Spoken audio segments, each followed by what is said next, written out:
कल्पना कीजिए, एक ऐसी दुनिया जहां कोई किताब नहीं थी, कोई अखबार नहीं था और आम लोगों के हाथ में परमेश्वर का वचन नहीं था। सदियों पहले हर पुस्तक हाथ से लिखी जाती थी। एक बाइबल लिखने में कई कई साल लगते थे। इसीलिए केवल राजा, चर्च और अमीर लोग ही बाइबल पढ़ सकते थे। आम इंसान के लिए परमेश्वर का वचन बहुत दूर की चीज था। लेकिन परमेश्वर की योजना कुछ और थी। 15वीं शताब्दी के आसपास जर्मनी के एक छोटे से शहर में एक मसीही व्यक्ति रहता था, जिसका नाम था जोहान्स गुटेनबर्ग। वह कोई राजा नहीं था, न कोई प्रचारक और न ही कोई विद्वान। वह एक साधारण आविष्कारक था। लेकिन परमेश्वर ने उसके मन में एक अद्भुत विचार डाला। उसने सोचा, क्या ऐसा हो सकता है कि अक्षरों को धातु से बनाया जाए और उन्हें बार बार इस्तेमाल किया जाए। इसी सोच से उसने धातु के छोटे छोटे अक्षर बनाए, जिन्हें जोड़कर शब्द और वाक्य बनाए जा सकते थे। इस तरह चलने वाली अक्षरों वाली छापे खाना मशीन यानी मूवेबल टाइप प्रिंटिंग प्रेस अस्तित्व में आई। अब हर पन्ना हाथ से लिखने की जरूरत नहीं थी।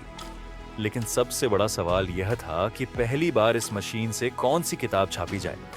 क्या कोई कहानी की किताब होगी, या कोई विज्ञान की पुस्तक, या कोई राजनीतिक लेख?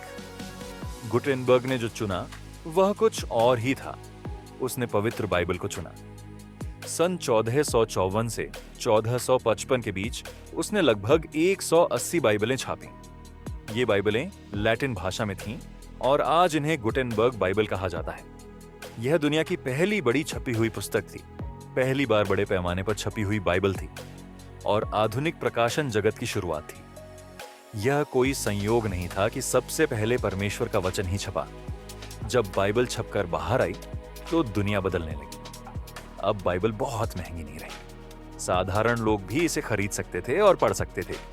लोग खुद परमेश्वर के वचन को समझने लगे। बाइबल का अनुवाद अलग अलग भाषाओं में होने लगा। इससे सुधार आंदोलन आया, जिसे रिफॉर्मेशन कहा जाता है। लोगों ने चर्च की परंपराओं से ज्यादा परमेश्वर के वचन पर भरोसा करना शुरू किया।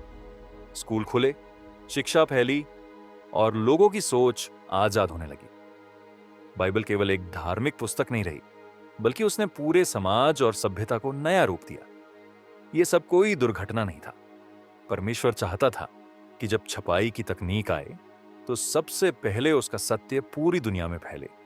जैसे सृष्टि की शुरुआत परमेश्वर के वचन से हुई, जैसे इज़राइल परमेश्वर के वचन से चला और जैसे कलीसिया परमेश्वर के वचन पर खड़ी है, वैसे ही आधुनिक दुनिया भी परमेश्वर के छपे हुए वचन से शुरू हुई। गुटेनबर्ग ने एक मशीन बनाई, लेकिन परमेश्वर ने इतिहास को नई दिशा दी। आज हर देश में, हर भाषा में, हर घर में बाइबल मिलती है, क्योंकि एक समय परमेश्वर ने एक आदमी को चुना और उसके द्वारा अपने वचन को पूरी दुनिया तक पहुंचाया। योहान्स गुटेनबर्ग द्वारा छापी गई 180 बाइबलों में से लगभग 48 से 50 प्रतियां पूर्ण या आंशिक रूप में आज भी उपलब्ध हैं। ये प्रतियां दुनिया के प्रसिद्ध संग्रहालयों और पुस्तकालयों में सुरक्षित रखी गई हैं।